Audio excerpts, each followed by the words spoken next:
welcome to you wherever you may be. Many thanks for joining us on this week's edition of the program. As you know, we remain your source for all the latest happenings in the world of business. My name is Lucille Lube. You are welcome. On our lineup this week, first we join Faith and her guest on the town hall where they discuss as topic challenges of research and data in the Nigerian insurance industry. Speaking during the explosive session, Dr. Jide Fadun of the Department of Actuarial Science and Insurance, University of Lagos, said that lack of accurate data will lead to loss of premium collected in the insurance industry. Do take a listen. If there's no data, it's going to impact on the insurance industry because the premium that should have been collected, part of it will be lost because you are not doing adequate underwriting. And in the process of trying to cut rate, you are also telling the public that yes, you don't know what they're doing. On this edition also, from Lagos to Abuja, Onitsha, Kano, and the list goes on and on.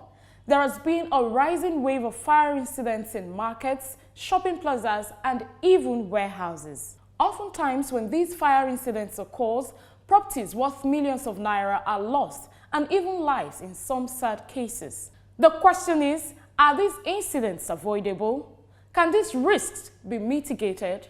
The answer is yes. We will bring you a special report entitled The Rising Wave of Fire Incidents and the Insurance Industry. This report will examine why most traders don't buy fire insurance and why operations need to do more to sensitize them so that when fire occurs, it won't be a total loss. What more can I say than to urge you to sit back, relax, and enjoy the lineup. Details in just a moment. Please stay with us.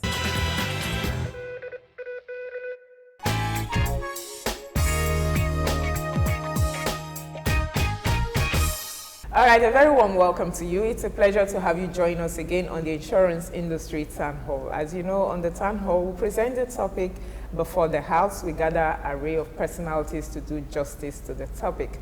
On this edition of the Town Hall, we'll be looking at the topic, challenges of research and data in the Nigerian insurance industry.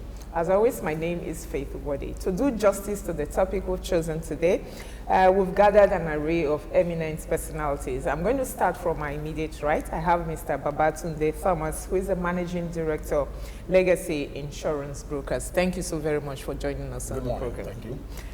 To my immediate left, we call him Professor on radio, Mr. Obina Chilekezie, who is an insurance consultant and is a 2016 African Insurance Organization Book Award winner.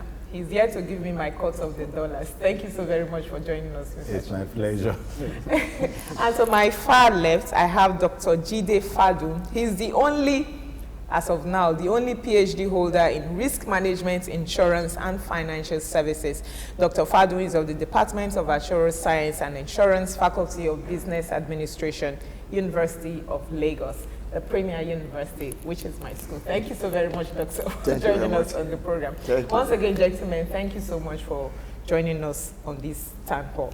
Now, I'm going to start real quick by quoting Mr. Rose Kluver, who is an engagement manager at Decision Incorporated US. He said, and I quote, "Data done well redefines the meaning of opportunity." So to what extent would you say the insurance industry has used data to redefine their business? I'm going to start with Dr. Fadun. Thank you very much. Data is very important because data speaks volume. In the Nigerian insurance industry, I won't say we are not trying, we are trying, but our efforts is not yet okay. So we need to do more in terms of gathering data and creating database so we can make decisions based on information. Okay, Mr. Obina, do you agree that they are trying? Well, you know, I'm a practical person. I would say that let's just go home. Let's just take our closest neighbor, the Ghana insurance market. And you discover that by the middle of each year, you will get the data of the previous insurance performance. Let's say by June 2016, the industry performance for the Ghana market for 2015 is already ready. But in our own case here, you discover that we normally have our published data through the Nigerian Insurance Digest, and the current one is for 2016. For 2014. Makes it difficult for somebody to have a kind of a clear picture of the current situation in the market. More so that we normally say that insurance is statistics driven. And in most cases, you discover that premium rates are normally determined by past performance. That's why we normally talk of soft market, hard market. Where the claims experience is high the previous year, you discover that the premium automatically goes up. And where the claims experience is not that high, you equally discover that the premiums that will be charged for the current year will go down. But if you have a situation whereby the market, it takes 2 or 3 years for you to get the relevant data, you now start asking yourself, how do we determine the premium we are charging? Or are we magicians? I'm going to ask, okay, before we answer, let Mr. Thomas answer that, because they are the ones that go out, you know, to do the business. Yes, are you guys magicians? In our industry, we're not magicians. Okay. Let's say that straight. We're talking about data management here. And before you can talk about the management of data, it means that there must be data in place. And when you have this data in place, you must have the collection of the data first. When you collect data, then you have to do what we call sieving. Because not all the data that you have collected are necessary in the process. When you do your sieving, then from after that sieving, you now have to begin to interpret the data that you have collected. However, it's easy to have an institution that should be responsible for the collection and interpretation of this data. But the challenge is, before the institution gets this data, you have the primary institutions. I call them primary institutions because they are the ones who generate this data. The insurance institutions, that is the insurance underwriters, both the primary underwriters, that is the insurance companies, they have the reinsurance companies, then you have the brokers. They must generate this data, and the data must be sent within a reasonable time. Do we have that in the market? Because it's part of what Mr. Obina was saying. Do we have what the scenario Mr. Thomas has Yes, painted? we do. Normally, if you look at the NICOM Act, the law says that the companies should, before, I think, June. The 30th of June. 30th of June, send their annual accounts through which the National Insurance Commission should now extract the data and publish in the annual report and statistics. And incidentally, you discover that in our market, I don't think that that's for the past 5 years or thereabout. I don't think that statistical function has been led by that body. Then another body that has been publishing data is the Nigerian Insurance Association through the Nigerian Insurance Digest, which I said the most current one is for the one of 2014. And you remember in the past also that the Nigerian Insurance Corporation equally publishes the Nigerian insurance data, which they call Nigerian Insurance Yearbook that collect data. Do they still publish that? I think for that one, more than 15 years now. More than 15 years. Yes, we've not had such publications. So, what it boils down is that will I say that in the recent time you discover that it's difficult for you to carry out research research about the Nigerian insurance market because the data, they are not there, and when they are there, they are already obsolete. That's just the truth.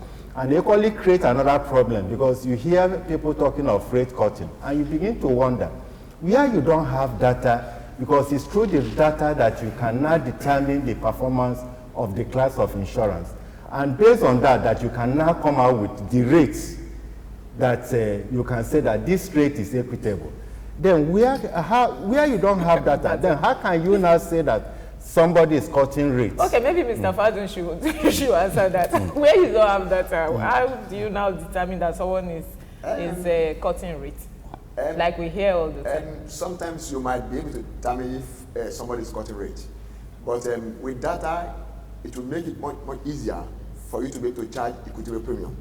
Now, in terms of rating, for example, rating mainly requires the data for the primary business that is being placed. The other data collected might be used to be able to try to improve on the rating. For example, if you are insuring a building, for example, the feature of the building will tell you the kind of rate you want to charge.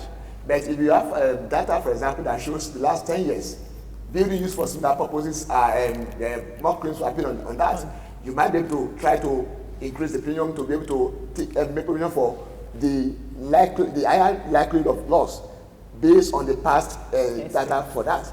But primarily, an item being insured, the factor of feature of that item mainly determines the premium that you are going to charge.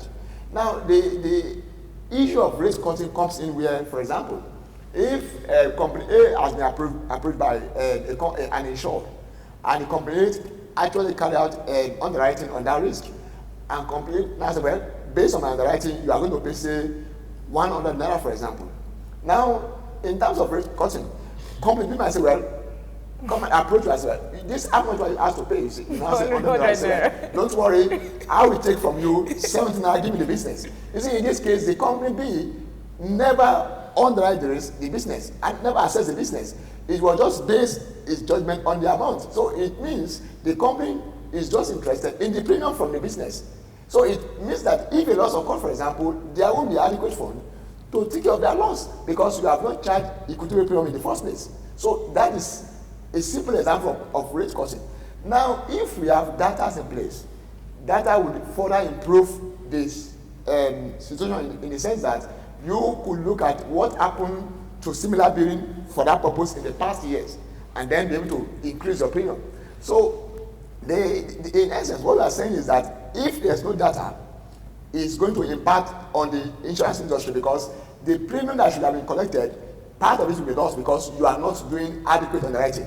And in the process of trying to cut rate, you are also telling the public that yes, you don't know what you are doing. Because, for example, if I'm insured and somebody asks me to pay 10 naira, and I presume the person has carried out assessment, and somebody now ask me, come and pay 7 naira. So I will ask all these people, they don't know what they are doing. So, but I know in insurance industry in Nigeria, we do know what we are doing, but we need to improve on our performance. Thank you. Okay, now, okay. I want to discuss on the issue of rating. Yes. We said they are cutting rate. The first thing, what is rating? Rating is purely the proportion. I haven't taken into consideration the risks that have been introduced to the pool. You now charge a proportion of the fee, a proportion of the total risk as your rate. And before you can charge this, there are what we call underwriting factors. How many of you guys do underwriting factors? Oh, we still do underwriting. I'm going some. Okay, let me allow you to go to where you're factors. Then when you now do your underwriting factors, you look at the dynamics. You now arrive at the rate. But I'll give you a scenario, and that's where my brothers here are going into.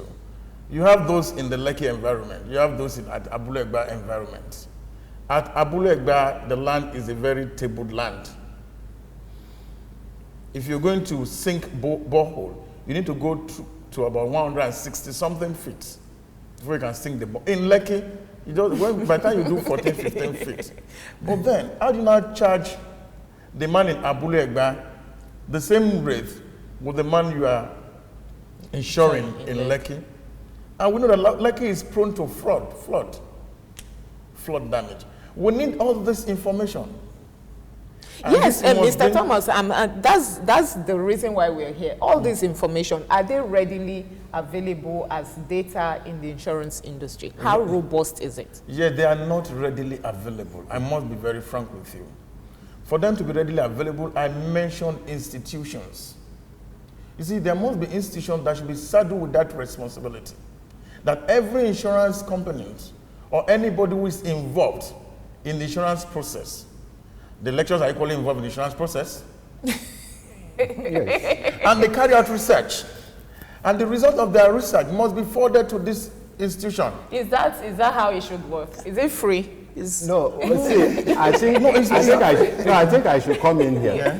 If one should follow Mr. Thomas' lines of thought, which I want to agree with, I think it's high time we have a central institution, maybe just for research purpose. Because in the past, you discover that most of the big companies in the market, they had their research department. Yes. Currently, I don't know how many of them, if you count your fingers, that have that. Then in the past also, you discover that most of the trade associations, they had research departments. I don't know how effective. So, based on the current reality, I think that we should be working towards having a central research institution, whereby all these factors that we have been mentioning, that of data collection, that of carrying out research that will be of benefit to all the arms of the industry, can be conducted. All right, welcome back. Moving on, we now bring you a special report on the rising wave of fire incidents and the insurance industry. Happy viewing. Your anchor at sea, insurance, fire protect, insurance, safety on wheels, insurance, all round guarantor. Insurance protects your business. Take advantage of cargo, hull, liability, freight, and other marine insurance policies for the maritime sector. Are you an owner of private or commercial vehicles? It is compulsory that you take the minimum insurance to protect other road users and their properties. Fire insurance policy is compulsory for all owners of schools, hospitals, hotels, malls, and other public buildings. The Insurance Act of 2003 mandates you to take fire insurance policies. Be on the right side of the law. Protect your businesses and assets. Visit any insurance broker or company today to get the right policy for you and your business. This message is from the Nigerian Insurers Association, NIA.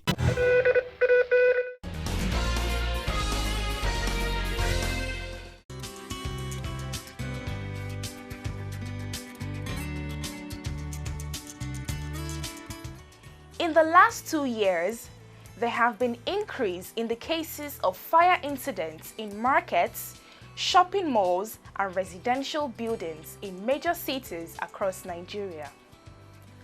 Often, when these fire incidents occur, it leaves in its wake tremendous loss in human lives as well as goods. In developed economy, people usually use insurance to guard against their loss, especially fire insurance. Fire insurance is a contract which requires the insurer to compensate the insured for the financial loss which he or she may face due to the damage or destruction caused to his or her property, goods, as a result of fire during a period which is decided at the time of insurance. In return, the insured is required to pay consideration premium to the insurer in order to avail this particular service. In a bid to safeguard the public, the Insurance Act 2003 has provided for compulsory insurance of all public buildings, multi-story buildings under construction. The meaning of public building is so wide that it excludes only perhaps private owner occupier residential building. In any case, no reasonable house owner needs to be compelled by law before insuring his building or goods in a market or mall. So we thought. The recent fire in Lagos Island brought to the fore the low awareness and penetration level of insurance in Nigeria. Bèrè à ń pa à ń finá pa à ń fomi pa títí tó fi di ní ńlá mọ́ wa lọ́wọ́. Ọlọ́run kò ṣàkóso ìsíná NEPA kò síná tábà pé bóyá iná wà ní ṣùgbọ́n Ọlọ́run ló mọ ní tó fa nípa náà yìí kọ́nà kó ṣàánú wa o níjọ́ tí náà yẹ jó gangan ni mo ṣe ń gbọ́ níjọ́ tí náà yẹ jó ni mo ṣe gbọ́ pé tíyàn bá ń ṣe ìṣòro àti wọn wá bá wa ń bìbà wọ́n dà pé wọn ní ṣọ́ọ̀bù náà máa wá bá àwa tá a wà ní títì wọn wá bá wa.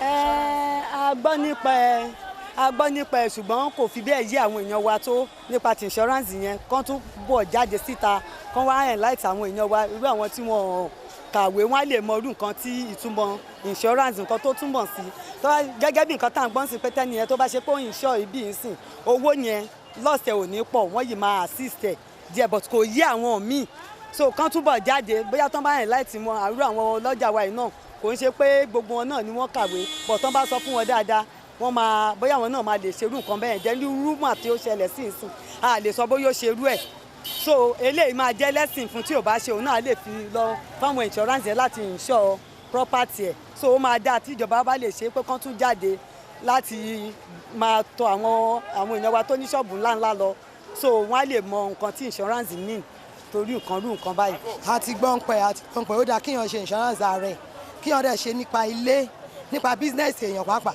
nípa even though mọ́tò tíyàn ń lò èèyàn lè ṣe insurance fún. Many people who really need fire insurance often think that the premium they have to pay will be too high, so they leave their risk to chance and probably think it will not be their portion. Yes, most people knew about insurance, but I don't think everybody is aware about it. Because from this kind of business, I don't think, like me now, I operate with a very small capital, you understand? So I don't think I have the money to be able to insure my, to insure my goods for the kind of capital that I have. So I don't have much awareness about this insurance thing, because all my own goods are not insured, because I have a store up there too. Is it true that premium for fire insurance is very high, or the assumption by those who need it is misplaced? Why people don't take insurance in this part of the world is more of knowledge of insurance or importance of insurance to their business, to the survival of their businesses. So it has to do with lack of knowledge and understanding of insurance, particularly with respect to the price. Fire insurance appears to be one of the cheapest insurance when you look at the basket of risk that insurance company sells. For instance, if you compare fire policy, the price of fire insurance with vehicle, I mean, vehicle is on a very high side. Fire is very, very cheap. You find out that, for instance, let me give an example. You have a premises worth of 5 million and you really want to insure it, you'll be paying far less than 0.5%, which means that you'll be paying a very infinitesimal amount compared to the sum insured, and if also compared to vehicle, which is on the higher side. Well, I think the reason, or the major reason why people don't take fire insurance is because they don't really know the importance, and maybe they are not even also aware of the infinitesimal amount they have to pay to buy the protection.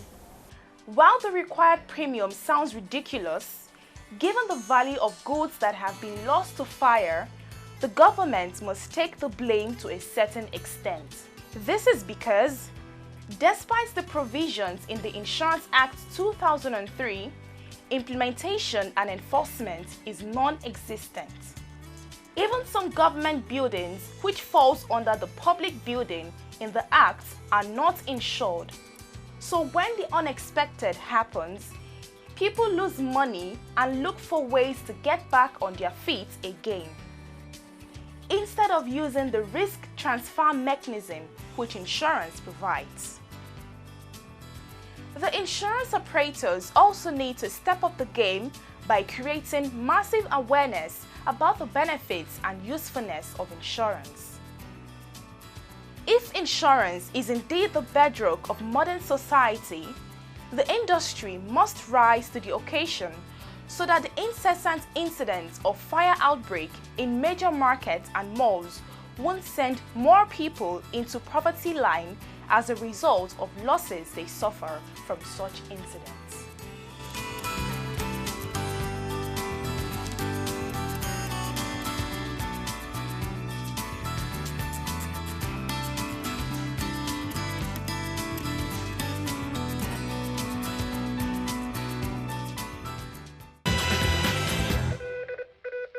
And that brings us to the end of the show this week. Many thanks for being a part of it. Join us again next week for a fresh package. In the meantime, feel free as always to connect with us on all our social media platforms. My name is Lucy Lugbe. Until next week, from the entire team, it's goodbye.